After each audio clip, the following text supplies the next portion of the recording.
నమస్తే. ప్రస్తుతం మనతో పాటు ప్రముఖ విశ్లేషకులు ఇమ్మంది రామారావు ఉన్నారు. ఆయనతో మాట్లాడదాం. నమస్తే సార్.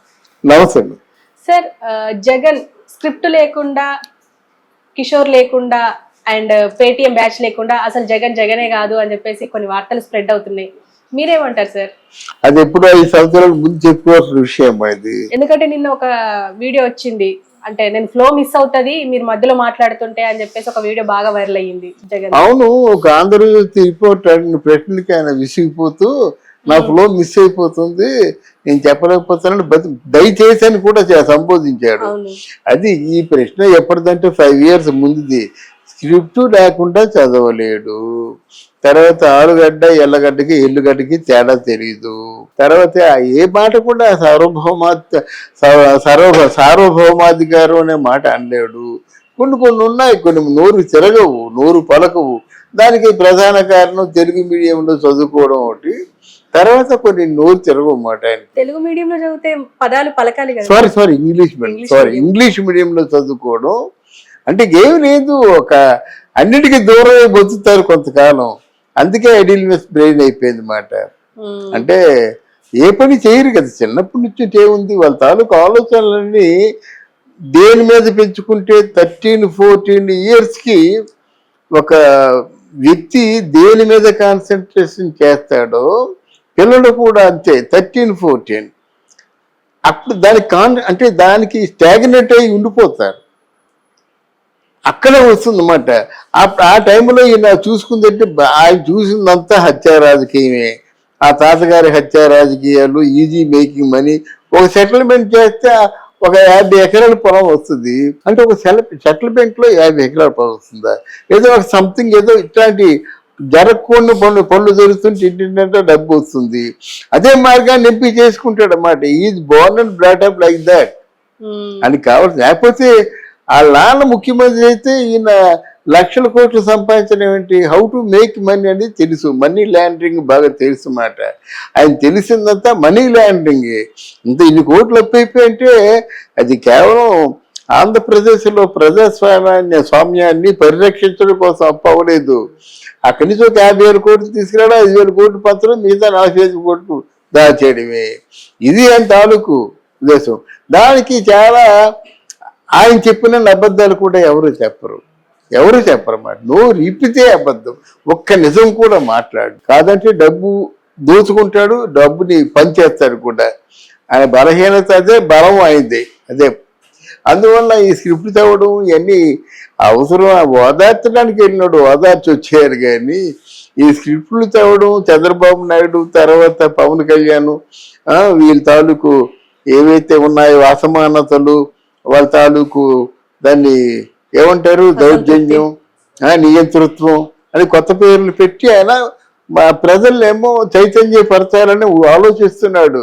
ఆ ప్రజలు చైతన్యవంతులు కాబట్టి వాళ్ళు ఎన్నుకున్నారు. నిన్నెందుకు ఎన్నుకుంటారు? నువ్వు ఊర్లోకి వచ్చావు కనుక నీ తాలూకు నాయకులు కొంతమందిని తోలుకొని వచ్చారు కనుక ఆ పెయిడ్ బ్యాచ్ అంతా నీ ముందు ఉన్నారు. వాళ్ళని ఆలంబనగా తీసుకొని ఈయన మైకులు ఉపన్యాసాలు వాళ్ళు ఉన్నారు కాబట్టి మైకులు ఉపన్యాసాలు చేస్తున్నారు. కానీ అయితే ఎవరితో చెప్పుకుంటారు? అక్కడ శవం పక్కన పెట్టి శవ రాజకీయాలు అంటారు కదండి అందరూ. చేయడం ఏంటండి అది. తర్వాత స్క్రిప్టే కాదు, జగన్మోహన్ రెడ్డి కాదు, వీళ్ళందరూ ఒక స్క్రిప్ట్ ఉంది. సజ్జల రామకృష్ణారెడ్డి రాశాడికేమో ఫార్వర్డ్ చేస్తాడు. ఎవరికి? కొడాలి నానికి, లేకపోతే అంబటి రాంబాబు. కాపులు ఎవరైనా కాపుల్ని నిందించాలంటే అంబటి రాంబాబు, అలాగే కమ్మ వాళ్ళు నిందించాలంటే ఈ కొడాలి నాని, అలాగే రెడ్డిల్ని నిందించాలంటే రోజారెడ్డి, అలా యాదవుల్ని నిందించాలంటే అనిల్ కుమార్ యాదవ్. ఇలా ఏ కులస్తులకి ఆ కులస్తుని పెద్దమాట. మళ్ళీ కాపుల్ని నిందించాలంటే పేరు నాని. ఇలాగా మొత్తం ఆ వ్యవస్థనే కలుషితం చేశాడమ్మా. అందువల్ల ఆయన తాలూకు ఏ మాట అన్నప్పుడు కూడా మనం అడ్జస్ట్ అవ్వలేకపోతున్నాం. మనం ఓడిపోతే ఎందుకు ఓడిపోయినా తెలుసుకోవాలి కదా. మేము మంచివాళ్ళము, మంచి చేసాం, మేము ఓడిపోయాం, సరికొత్త నినాదం మాట. కొంతమంది ఇంట్లోంచి బయటికి రారు ఒక 6 మాసాలు. అలా కాకుండా అనకూడదు. కానీ నువ్వు తండ్రి శవం దగ్గరుండి ముఖ్యమంత్రి కోసం ఏర్పాట్లు చేసుకున్నాం అంటే ఏమో అనుకున్నాం, కానీ ఇప్పుడు చూస్తే అర్థం అవుతుంది.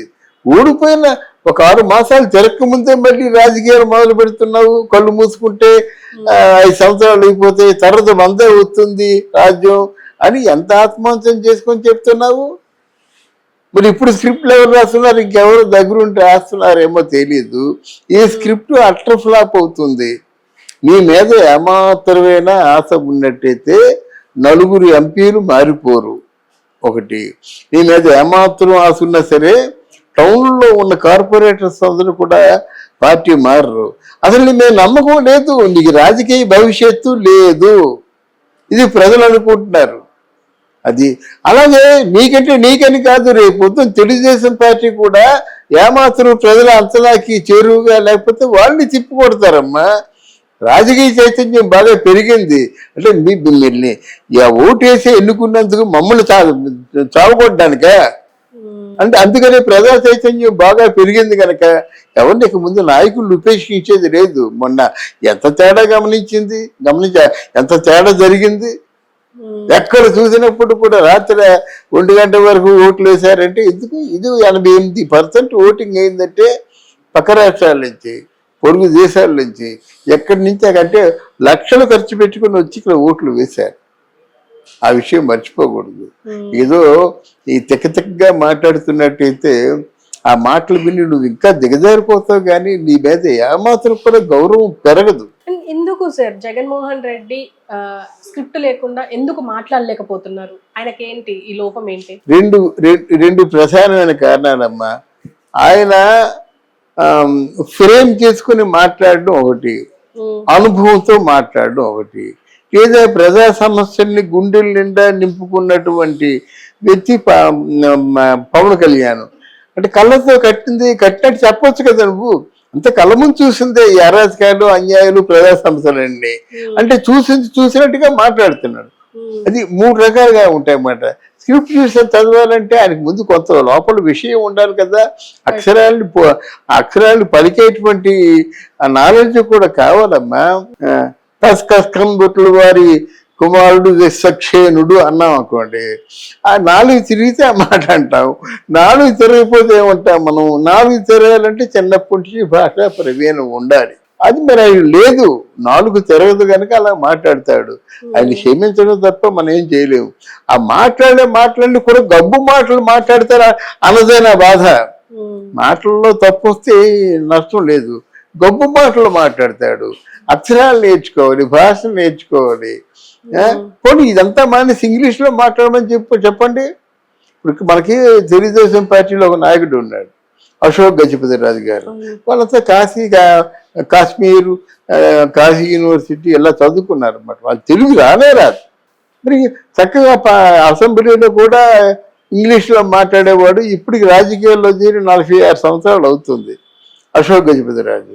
అక్కడ పార్లమెంట్లో కూడా ఇంగ్లీషే మాట్లాడాడు. అలాగే మాట్లాడితే పర్వాలేదు కదా. అటు ఇంగ్లీషు కాకుండా ఇటు తెలుగు కాకుండా అయోమయంగా